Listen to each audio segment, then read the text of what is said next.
አንድ ሰው ግን ቀረ። ሲጠየቅ ውሸት ሊናገር ይችል ነበር፣ ግን እውነትን መረጠ። ያ እውነት 50 ቀን አስለቀሰው። ነገር ግን ከሰማይ የወረደ ክብርን አመጣለት። ዛሬ ስለ የተቡክ ዘመቻና ስለ እውነት ያለነችው ሰው እንነጋገራለን።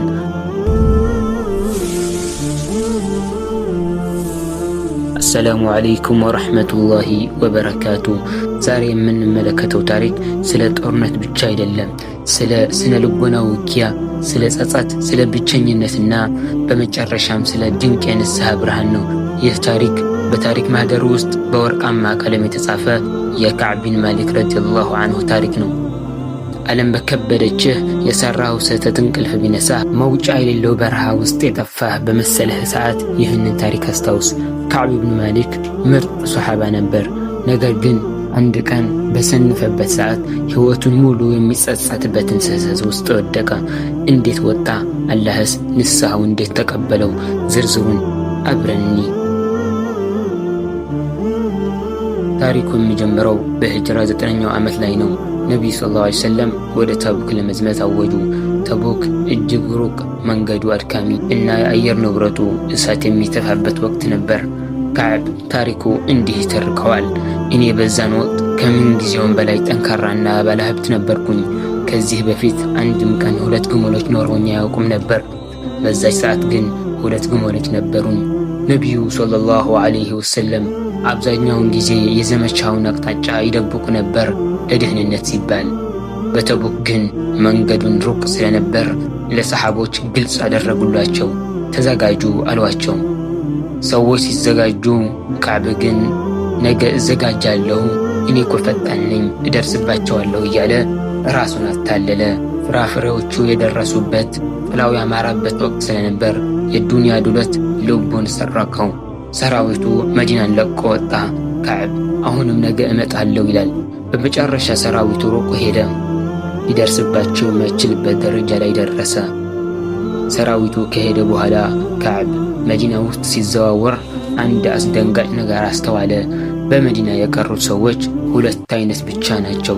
የትክክለኛ እምነት ባለቤት ያልሆኑ ሙናፊቆችን እና በጣም ደካማ የሆኑና አላህ የፈቀደላቸው አረጋውያን ሆነ።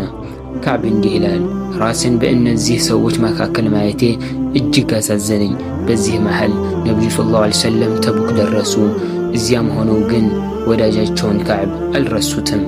ካዕብ ምን ሆነ ብለው ጠየቁ። አንድ ሰው በክፉ ሊያነሳው ሲል ታላቁ ሰሓባ ሙዓዝ ብን ጀበል ግን ተከላከለለት። ያ ረሱላላህ፣ ስለ እሱ ከመልካም በስተቀር አናውቅም አላቸው። ነቢዩም ዝም አሉ።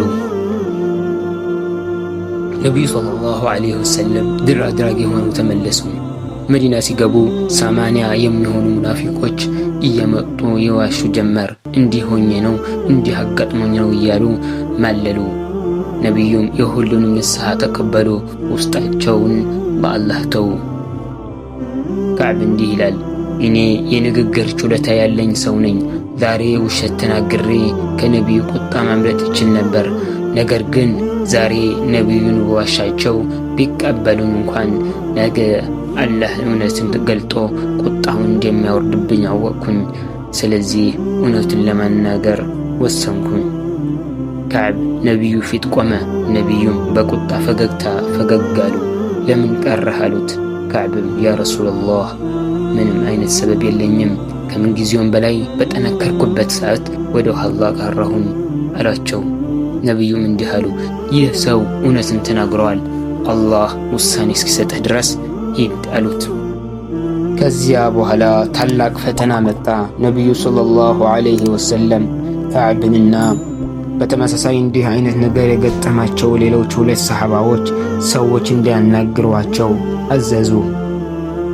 ማኅበራዊ ማግለል፣ ሰላምታ ይሰጣል፣ ማንም አይመልስለትም። የነቢዩ ሁኔታ፣ መስጂድ ሄዶ ነቢዩ አጠገብ ይሰግዳል። ነቢዩ በስርቆት አይን ያዩታል። እሱ ወደ እሳቸው ሲያይ ግን ፊታቸውን ያዘራሉ። የዘመድ ጭካኔ። በጣም የሚወደው የአጎት ልጅ አቡ ቀታዳ ግድግዳ ዘሎ ገብቶ ሰላም ቢለውም አቡ ቀታዳ ግን አላህንና መልእክተኛው ያውቃሉ ከሚል ቃል ውጭ አላናገረውም። ካዕብ ስቅስቅ ብሎ አለቀሰ። በዚህ መከራ ውስጥ እያለ የገሳን ንጉሥ ደብዳቤ ላከለት። ሙሐመድ አዋርዶሃልና ወደ እኛና ንጉሥ እናደርግሃለን አለው። ከዕብ ግን ይህ ሌላው ፈተና ነው ብለው ደብዳቤውን በእሳት አቃጠለው። ከ40 ቀናት በኋላ ደግሞ ሌላ ትዕዛዝ መጣ። ከሚስትህ ተለይ ተባለ። ከዕብም ለትዕዛዙ ታዛዥ በመሆን ሚስቱን ወደ ቤተሰቦቿ ሰደዳት። ሕይወት እጅግ ጠበበችው። በ50ኛው ቀን ሌሊት ከዕብ በቤቱ ጣራ ላይ ሆኖ የፈጅር ሰላትን ሰገደ። ነፍሱ ጨንቃው ምድር ጠባው እያለቀሰ ሳለ ድንገት ከተራራ ላይ አንድ ድምፅ ጮኸ። ያ ከዕብ ቢን ማሊክ ተበሰር የሚል ነበር። ከዕብ ወዲያው ሱጁድ ወረደ። አላህ ተውባውን እንደተቀበለ አወቀ። ሰዎች እየሮጡ መጥተው አቀፉት። ነቢዩ ሰለላሁ ዐለይሂ ወሰለም ዘንድ ሲደርስ ነቢዩ ፊታቸውን እንደ ጨረቃ እያበራ ነበር። ከዕብ እንዲህ አለ፣ ያ ረሱላላህ ይህ ይቅርታ ከእርስዎ ነው ወይስ ከአላህ አላቸው። ነቢዩም ከአላህ ነው ብለው የቁርአን አንቀጾችን አነበቡለት። ከዕብ በደስታ ብዛት ሀብቱን ሁሉ ሰደቃ ሊያደርግ ሲል ነቢዩ ግን ከፊሉን ለራስህ አስቀር አሉት። ከዕብም እንዲህ አለ፣ ያ ረሱላላህ አላህ ያዳነኝ በእውነተኝነቴ ነው። ስለዚህ ሕይወቴ እስኪያልፍ ድረስ እውነትን እንጂ አልናገርም አለ። ውድ ወንድሞቼና እህቶቼ ከዚህ ታሪክ የምንማራቸው 3 ትልልቅ ነገሮችን አሉ። አንደኛው 80ዎቹ ሙናፊቆች በውሸት ለጊዜው አመለጡ፣ ነገር ግን በአላህ ዘንድ ተዋረዱ። ከዕብ ግን እውነት በመናገሩ ለ50 ቀን ቢሰቃይም ስሙ በቁርአን ላይ ለዘላለም እንዲከበር አደረገው።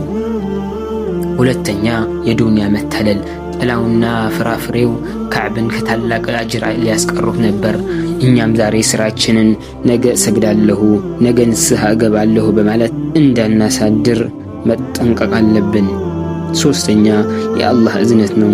ምንም ያህል ብንሳሳት እውነትን ይዘን ወደ አላህ ከተመለስን አላህ ይቀበለናል። ውድ እህት ወንድሞቼ የዛሬው ታሪክ እጅግ ያማረ ነበር። እንደዚህ አይነት ያማረ ታሪክ እንዲደርሳችሁ ቻናሉን ሰብስክራይብ በማድረግ ቤተሰብ ይሁኑ። ወሰላሙ አለይኩም ወራህመቱላሂ ወበረካቱ።